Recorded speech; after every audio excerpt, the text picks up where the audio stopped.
educadores se unem aos estudantes em manifestações por verbas para o ensino e reforma da Constituição. Rebeldes anunciam que já controlam Trípoli, mas os combates nas ruas continuam. O paradeiro de Gaddafi ainda é incerto e empresário oferece recompensa para quem entregar o ditador líbio. Aos 19 anos, Neymar apresenta o primeiro filho.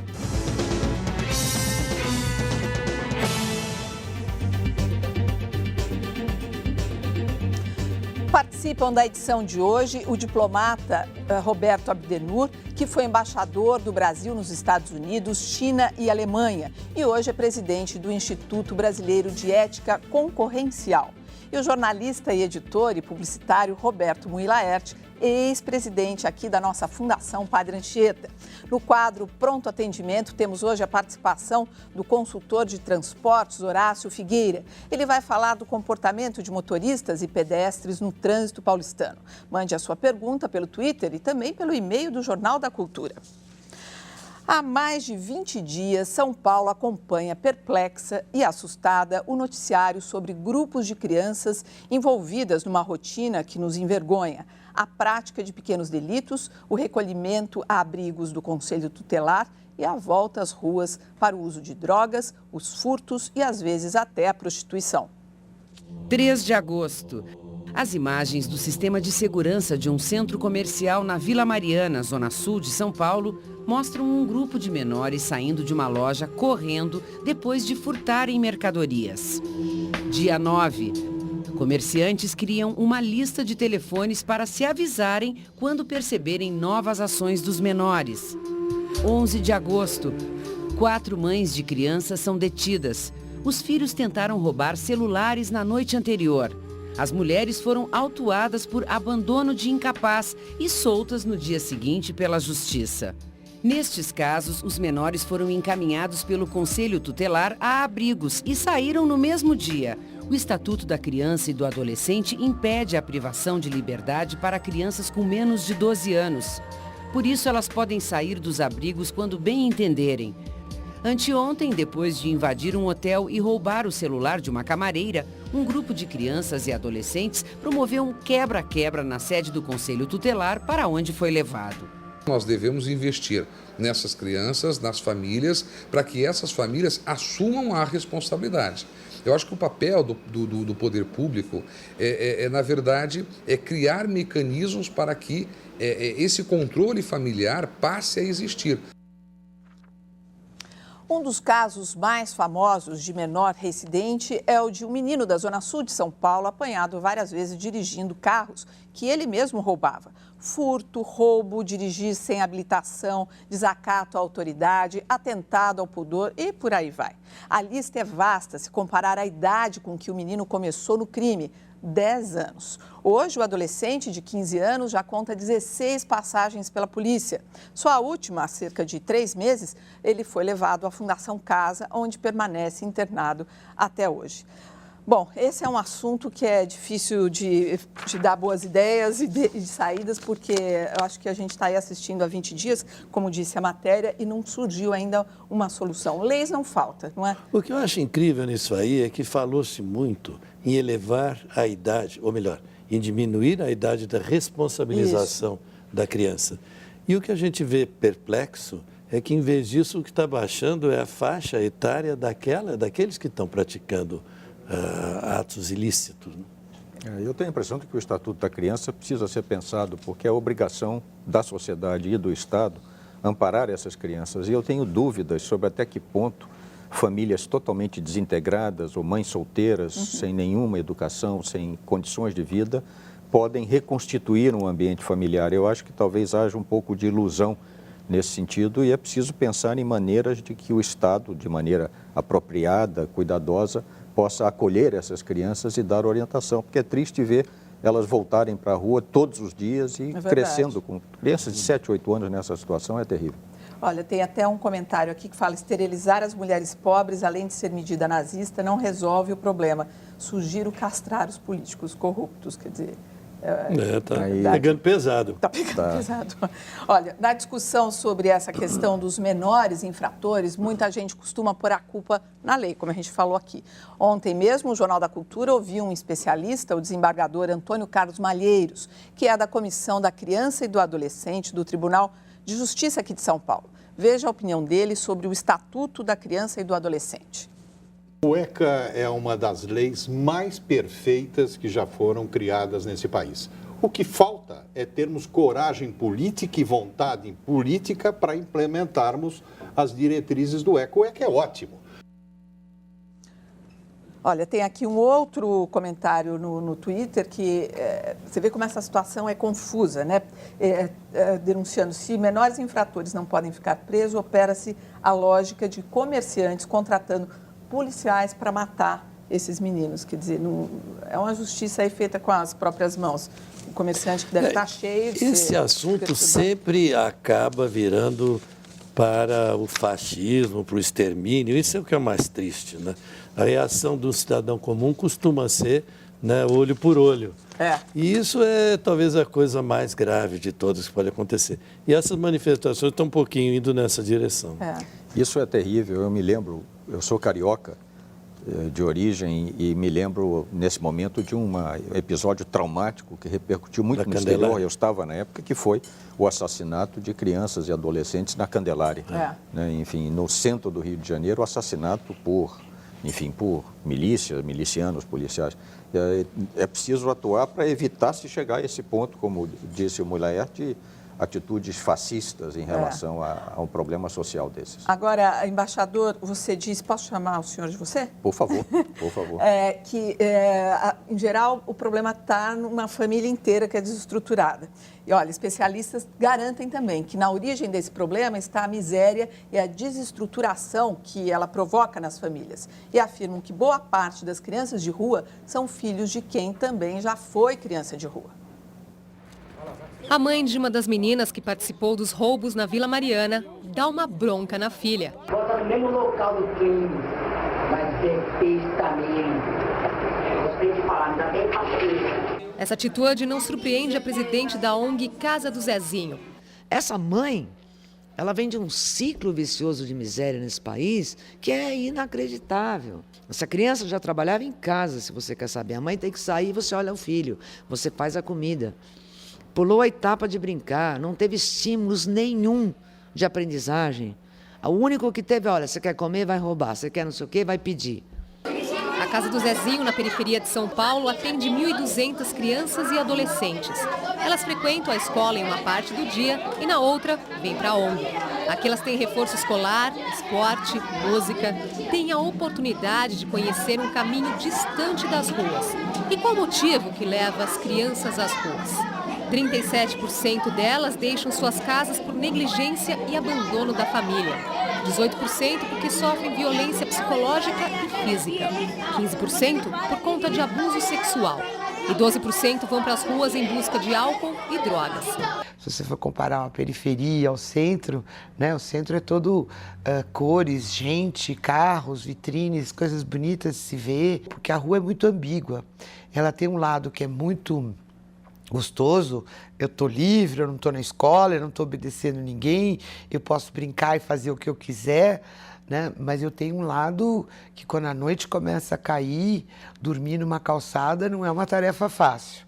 E para essa criança, há recuperação? Com certeza, né? Com certeza, ao longo aí da nossa experiência, a gente tem vários casos de sucesso, é um investimento a médio e longo prazo, né? Porque a gente precisa refazer, né, de uma forma artesanal, né, a gente precisa construir essa história toda de novo. Você vai descobrir ali um diamante bruto e você vai ver brilhar. Bom, tem gente aqui no Twitter que já não acredita muito que numa determinada fase aí as crianças podem ser... que acham que é um pouco poesia o que disse aí. Mas... A pessoa diz aqui, Mulher, a culpa é sim da lei. As crianças delinquentes não são inocentes, elas sabem que não são impunes, que são impunes e agem assim, diz o Paulo Enéas. Bom, isso aí é fascismo, né? Vamos acabar com as crianças criminosas, né? Mas o fato é o seguinte, você pega, por exemplo, vamos falar de Heliópolis, a maior favela de São Paulo. Quando se criou uma orquestra sinfônica em Heliópolis para as crianças aprenderem música, era uma utopia total. Agora, se você quiser assistir um concerto dela, você está regularmente. E não há possibilidade de alguém que entra na área de música, ou na área de artes em geral, voltar, reincidir na criminalidade. Mesma coisa com o esporte. Tem vários exemplos no Rio, na Mangueira, de gente que, ao começar a praticar esportes, acaba com droga e acaba com tudo. Então, solução existe. Você sabe que na Venezuela há um programa que dura décadas já, lançado por um milionário com grande preocupação social, que justamente atende a centenas de milhares de crianças desassistidas com música, com a formação de orquestras. E isso gerou um dos grandes maestros da atualidade, o nome agora me escapa, é um venezuelano saído desse movimento. Eu esqueci o movimento dele. Sem esse olhar, seria um criminoso que não teria recuperação. A certa altura, o patrono disso colocou perante ele a escolha, botou um revólver e o violino e disse, qual você quer para o seu futuro? Ele, felizmente, escolheu o violino. E até porque quando a criança não tem aquela mãe ou aquele pai, pode se espelhar e ter o professor ou aquela pessoa que, no ídolo, se espelhar naquela pessoa. Mudando de assunto, os flagrantes do terremoto de ontem que atingiu o nordeste dos Estados Unidos. Em muitos locais, hoje, foi dia de reparar os danos. Nesta loja, no estado da Virgínia, uma funcionária sai correndo enquanto produtos desabam das prateleiras. Um ator que participava de um comercial se desequilibra e cai no chão. Na capital, Washington, um cinegrafista amador gravou o rastro de destruição deixado pelo tremor de 5,9 graus de magnitude. Foi o mais violento terremoto naquela região em 67 anos. Uma câmera apontada para a Casa Branca, residência oficial da presidência, também balançou. Funcionários públicos foram para as ruas acreditando que se tratava de um ataque terrorista. Não houve registro de feridos graves. Outro terremoto foi sentido hoje, desta vez na região da fronteira entre o Peru e o Brasil. O tremor de 7 graus de magnitude fez tremer cidades do Acre e Rondônia, no norte do país. O epicentro do terremoto aconteceu na região da floresta amazônica peruana, em Pulcapa, próximo à fronteira com o estado do Acre. Na capital, Rio Branco, funcionários públicos deixaram os prédios assustados depois que os edifícios balançaram. A Defesa Civil não registrou danos e os locais foram liberados. O tremor também pôde ser sentido na capital de Rondônia, Porto Velho, e na capital do Peru, Lima. Não há relatos de feridos. Embaixador, você que morou em Washington por um bom tempo, quanto tempo?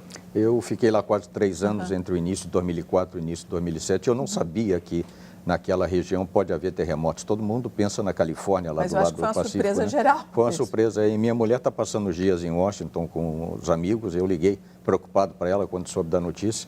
E ela me disse que realmente foi uma experiência assustadora. E eu também, a gente não está muito acostumado com a ideia de que terremotos cheguem ao território brasileiro, né? Mas aquela região dos Andes é toda sujeita a terremotos frequentes, né?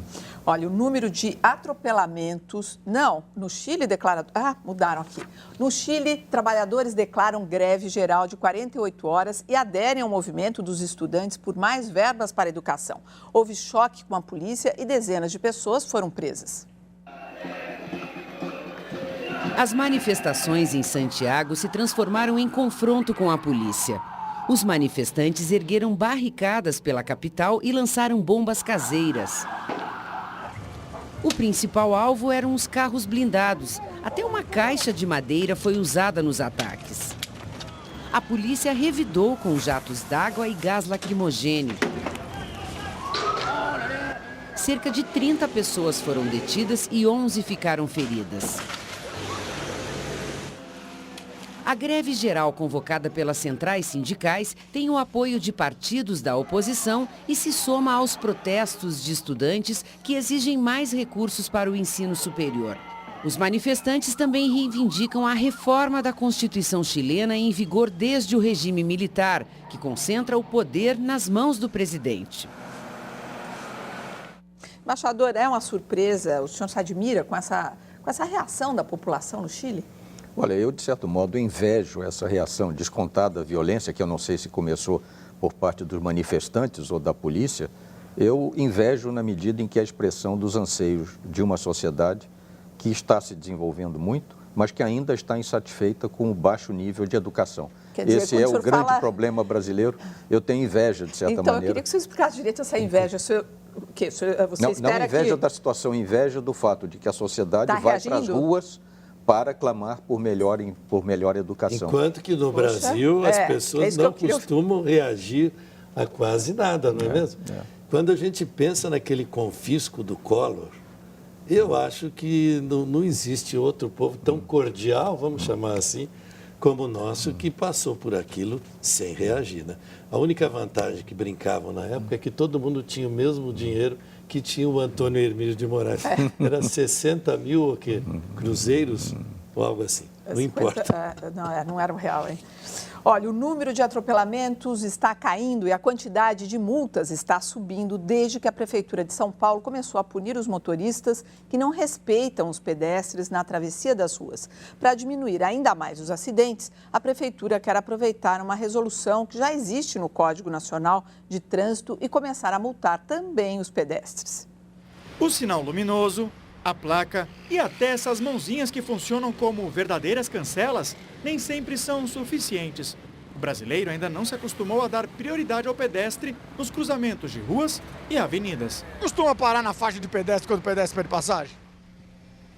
Não. Acho que deveria parar ou não? Não, deveria, mas nem sempre todo mundo faz isso. Às vezes não dá, mas normalmente eu paro. Não dá por quê? O que acontece? Sinal, trânsito, às vezes você está envolvido, não consegue ver, mas normalmente eu paro. Basta observar o trânsito para flagrar o desrespeito ao pedestre. Carro parado na faixa, infração leve. Deixar de dar preferência ao pedestre, infração gravíssima. Avançar com o carro antes que o pedestre termine a travessia de ruas e avenidas, também é infração gravíssima.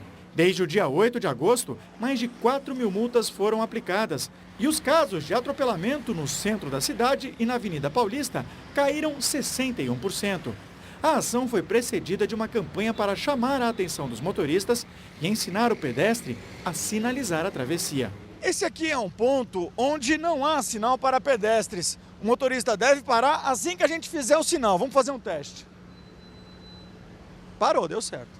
Eu acho que é o correto, porque antes de ser motorista nós somos pedestres também. A prioridade é sempre do pedestre, mas isso não significa que ele possa desrespeitar os sinais de trânsito. A punição para o pedestre infrator é prevista no Código Brasileiro de Trânsito, mas na prática ela não acontece porque não está regulamentada. Nesse cruzamento da Avenida Paulista, onde o fluxo de pedestres é muito intenso, muita gente atravessa quando o sinal está vermelho. Pelo tempo e porque o sinal pra gente é muito pouco aberto aqui. Rapidez, né? Tô com pressa. Não estava passando nenhum carro ali. Aí eu atravessei. A prefeitura diz que já está estudando um jeito de multar os pedestres. Há uma limitação legal. Quem pode autuar, quem pode pedir um documento para uma pessoa tem que ser policial.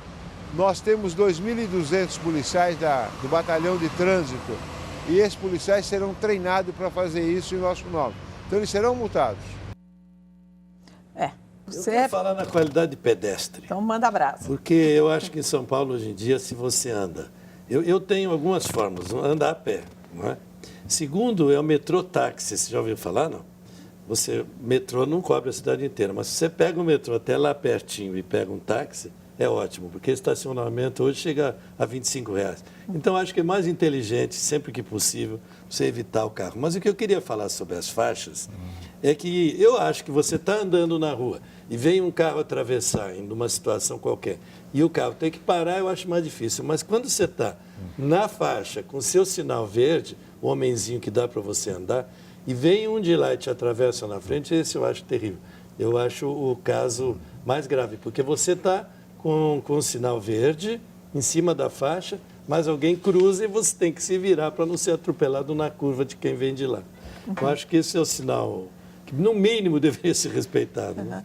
E o que a gente observa também é que tem, de novo, tem leis, talvez a legislação com relação à punição para quem atropela ainda seja muito branda. A gente vê aí esses últimos casos onde os motoristas pegaram pena, que mataram, geram penas assim, ou a pena alternativa, nem recolher a carteira de motorista foi recolhida. Então, assim, o pedestre, claro, tem que ser punido, até aquele entrevistado diz como que vai fazer, né, isso. Chegar e falar assim, dá só a carteira de identidade que eu vou te multar. Tem muito ainda para se afinar. Antes da gente ir para a próxima reportagem, eu só quero colocar aqui o Agnes Mello, que ele lembra que o nome do maestro é o Gustavo Dudamel. Dudamel, exatamente, exatamente. No próximo bloco, teremos o pronto atendimento sobre este assunto. Lá na redação, o consultor de transportes, Horácio Figueira, vai responder as questões dos telespectadores sobre o comportamento de motoristas e pedestres. Mande sua pergunta pelo Twitter e também pelo e-mail do Jornal da Cultura. Chamar o trânsito nas ruas e estradas brasileiras de guerra não é exagero. Nos últimos 5 anos, 160 pessoas por dia morreram vítimas de acidentes e atropelamentos no país. É um dos maiores problemas de saúde pública do país. No ano passado, quase 150 mil pessoas foram internadas em hospitais por causa de acidentes somente na rede pública do SUS, Sistema Único de Saúde. O último levantamento sobre as vítimas do trânsito é de 2008, ano em que mais de 38 mil pessoas morreram no país. Segundo o estudo do Instituto de Pesquisa Econômica Aplicada, o Brasil perde 22 bilhões de reais por ano por causa dos acidentes de trânsito. A partir de hoje, durante um mês, o Jornal da Cultura dá início a uma campanha que pede paz no trânsito. Nós vamos estar aqui no Twitter, no Facebook, onde for possível multiplicar esse debate. Um debate que vai falar sobre impunidade, mudança de atitude e perdas. Começamos com depoimentos. Eles estarão presentes em todos os nossos intervalos. São histórias de vida que dão sentido a esse nosso movimento. A produção é de Dina Mendola.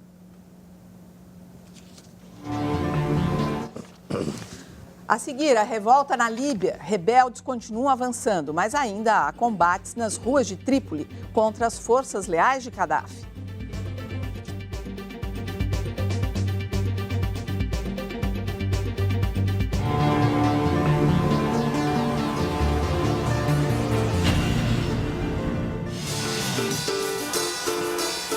Indo pro meu serviço, o carro me fechou e me pegou de lado. Quebrou minha perna, meu fêmur esquerdo. E aí desse fêmur eu tive embolia pulmonar. E da embolia pulmonar me fechou a traqueia, que eu fiquei em 25 dias em coma, 35 dias em UTI. E agora eu tô tentando me reabilitar desde 2008.